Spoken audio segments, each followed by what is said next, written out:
नमस्कार, मी ग्रामीण भागातील विद्यार्थी आज तुमच्यासमोर अत्यंत चांगल्या दर्जाच्या उपकरणाची माहिती सांगणार आहे. त्याचं नाव आहे oil change indicator for vehicles.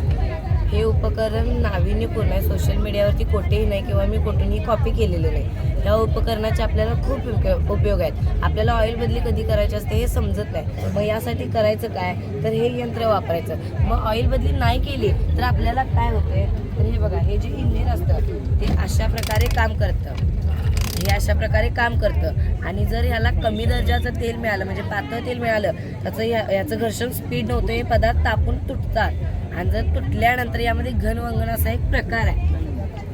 या घनवंगणामध्ये जे हे बॉल्स असतात ते बॉल्स फुटतात. बॉल्स फुटल्यानंतर ही जी रिंग आहे ती फिरत नाही आणि इंजिनमधला सगळ्यात महत्त्वाचा पार्ट्स म्हणजे पिस्टन. आणि या पिस्टनला आपल्याला दिसतंय ही रिंग जी आहे ती रिंगरची रिंग आहे. जर रिंगरच काम केलं नाही तर हे जे पिस्टन आहे ते पिस्टन फिरणार नाही आणि पूर्ण इंजिन खराब होईल. मग इंजिनचे पार्ट्स खराब झाले तर जशाप्रमाणे काय आपल्याला दिसतात, piston, clutch head, ringer, crank, clutch hub, clutch bell, clutch plates, हे पार्ट्स गंजणार आणि खराब होणार. याचा खर्च आपल्याला वेगळाच करावा लागणार. त्याचबरोबर हे पार्ट्स गंजल्यामुळे सायलेन्सरमधून येणारा carbon dioxide, carbon monoxide, sulphur dioxide हा जो वायू आहे तो आपल्या श्वसन तंत्रेला सुद्धा त्रास देतो. मग याचा खर्चही आपल्याला वेगळा. यासाठी हे यंत्र आपण बसवले. या यंत्रामध्ये आम्ही काय केले, आत तेलाचा थिकनेस मोजणारं वेस्कोमीटर जे असतं ते आम्ही यामध्ये फीड केले. वेस्कोमीटर यामध्ये फीड केले जेणेकरून ते तेलाचा थिकनेसपणा मोजावा आणि जी LED स्क्रीन आहे यावरती आपल्याला डेमो दाखवावा. तुम्हाला दाखवतो मी.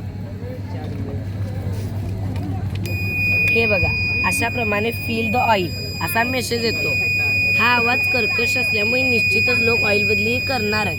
त्याचबरोबर आपण आपल्या ड्रायव्हरला गाडी चालवायला दिली असली, तो ऑइल बदली कोण घेत नसला, तर इथे आम्ही GSM मॉडेल जे असतं त्यामध्ये कार्ड बसवून आपला मोबाईल नंबर फीड केला आहे जेणेकरून आपल्या फोनवरती सुद्धा मेसेज यावा की ऑइल बदली करणे गरजेचे आहे. त्याचबरोबर मेनन पिस्टन जे आहे कोल्हापूरमध्ये, जे पिस्टनचे नवीन पार्ट्स तयार करतात किंवा जुने खराब झालेले पार्ट्स नव्यासारखे करून परत देतात, यांच्याशी सुद्धा आम्ही चर्चा केली की पार्ट्स कशामुळे खराब होतात.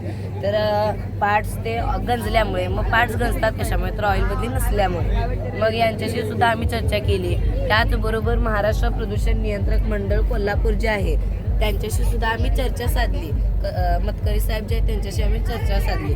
त्यांना आम्ही म्हणालो की आम्ही एक असं उपकरण केले ज्याचा आपल्या जिल्ह्याला खूप फायदा होणार आहे. तर ते म्हणाले हे जर उपकरण वायू प्रदूषण टाळणार असेल तर जिल्ह्यालाच नाही तर पूर्ण भारत देशाला याचा खूप मोठा फायदा होणार आहे. तर आम्ही फक्त अधिकाऱ्यांनाच नाही तर साध्या पेट्रोल पंपावरती जे ग्राहक येतात त्या ग्राहकांच्या सोबत सुद्धा चर्चा केली की ऑइल बदली तुम्ही कधी करता, तर ते म्हणतात एक साधारण 4-5 महिन्यानंतर.